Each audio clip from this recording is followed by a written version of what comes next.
The northern Hama combat sector has remained highly active in the past several days, with the Syrian armed forces, supported by the Russian aerospace forces, continuing their counter-offensive against the Jabhat Fatah al-Sham terrorist group, as well as the so-called Free Syrian Army rogue Islamist faction and its sub-organizational derivatives.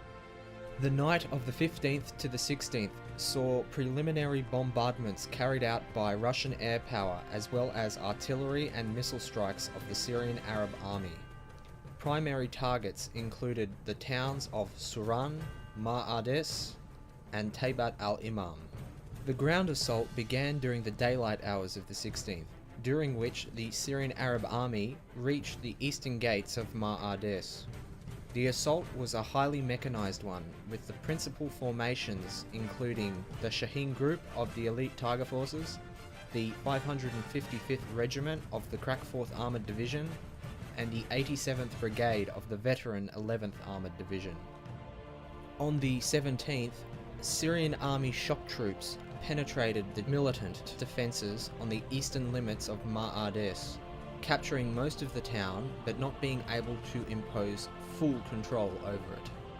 Over the next 2 days, the Syrian Arab Army beat off multiple counterattacks by a mixture of Free Syrian Army sub-forces, including Jaish al-Izar, Jaish al-Nasr, and Ibn al-Sham, who attempted to re-enter the town from its northern and western limits.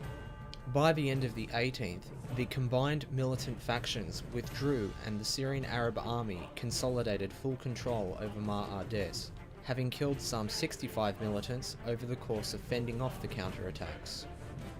Throughout the 19th, the Syrian Arab Army continued its momentum, capturing the so-called Russian regiment base west of Ma'ades along the road to Taybat al-Imam. At the same time as the government forces were enveloping Suran from the south, pressure was maintained on the town's eastern limits. Clashes are ongoing.